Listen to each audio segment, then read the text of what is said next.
Good morning all of you. आज हम करेंगे 7वां पाठ, मित्र को पत्र। ये है कक्षा तीसरी का। यहाँ पर एक पत्र लिखा है, चलिए हमें वो पढ़ना है। अब ये पत्र किसने लिखा है सबसे पहले वो देखते हैं हम लोग। क्या नाम है इसका जिसने लिखा है? रूपम। और किसको लिखा है इसने ये पत्र? क्या है उसके मित्र का नाम? अभिषेक।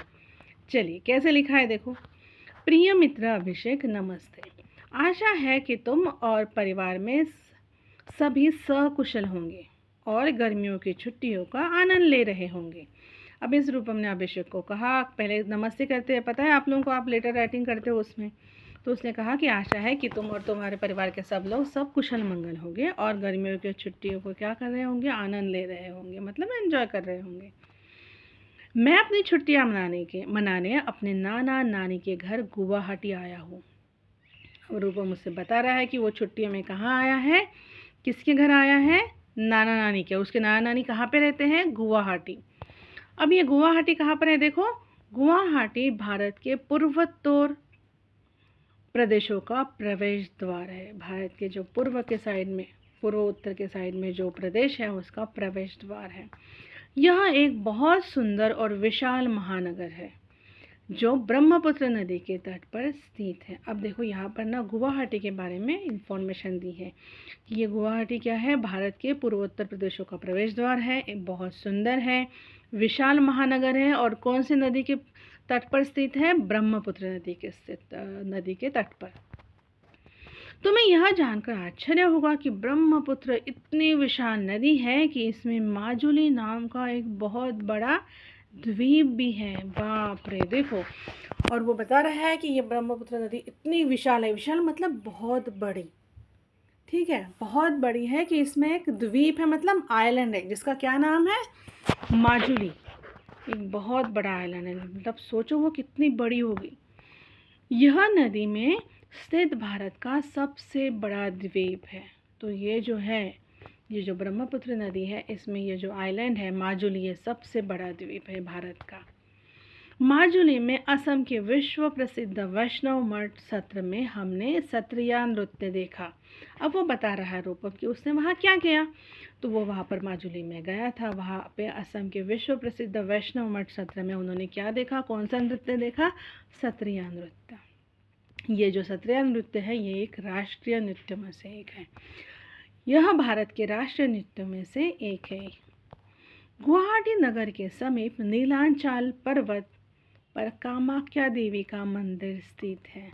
अब वहाँ पे क्या बताया है कि गुवाहाटी मंदिर के समीप, मतलब उसके पास ही कौन सा पर्वत है? नीलांचल। और उसके ऊपर कौन सी देवी का मंदिर है? कामाख्या देवी का मंदिर स्थित है। ठीक है। यहाँ पूरे भारत से श्रद्धालु दर्शन करने के लिए आते हैं। उस मंदिर में, कामाख्या देवी के मंदिर में पूरे भारत से लोग आते हैं दर्शन करने के लिए। अब रूपम कब गया था वहाँ पर? हम लोग पिछले गुरुवार को वहाँ दर्शन करने गए थे। हम उमानंद मंदिर में भी गए थे। ठीक है, पहले उसने कहा गया कामाख्या मंदिर में, कामाख्या देवी के मंदिर में, फिर गए उमानंद मंदिर में। यहाँ पहुँचने के लिए नाव से जाना पड़ता है और थोड़ा पैदल भी चलना पड़ता है। अब ये उमानंद मंदिर है, वहाँ पहुँचने के लिए थोड़ी दूर नाव से जाना पड़ता है, फिर पैदल चलते हुए नानी ने मुझे बताया कि स्वस्थ रहने के लिए खेलना बहुत आवश्यक है। अब देखो यहाँ पर ना आप लोगों के लिए बहुत अच्छी सी चीज़ें बताई है। उसके नानी ने क्या कहा रूपम को पैदल चलते चलते कि हमें स्वस्थ रहना है, हमें हेल्दी रहना है, तो हमें खेलना बहुत आवश्यक है। उन्होंने कहा कि स्वस्थ तन में ही स्वस्थ मन रहता है। देखो, जब तुम्हारी बॉडी स्वस्थ रहेगी ना, तभी तुम्हारा मन भी स्वस्थ रहेगा। ठीक है, इसलिए पढ़ाई के साथ साथ खेल कूद भी बहुत आवश्यक है।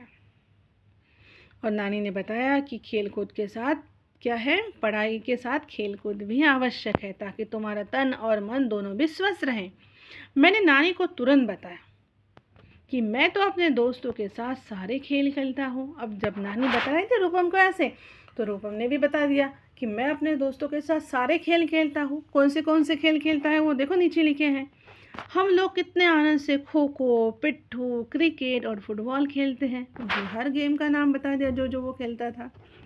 खेल की बात सोचते ही मुझे तुम्हारी याद आने लगी और इसलिए उसने पत्र लिखा था अपने दोस्त को। मैं तुम्हें यहाँ के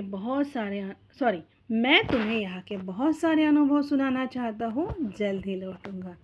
क्या कह रहा है रुपम कि यहाँ पर मैं जो जो चीज़ें फील कर रहा हूँ, एक्सपीरियंस कर रहा हूँ, वो सारी चीज़ें मुझे तुम्हें सुनानी है, बतानी है।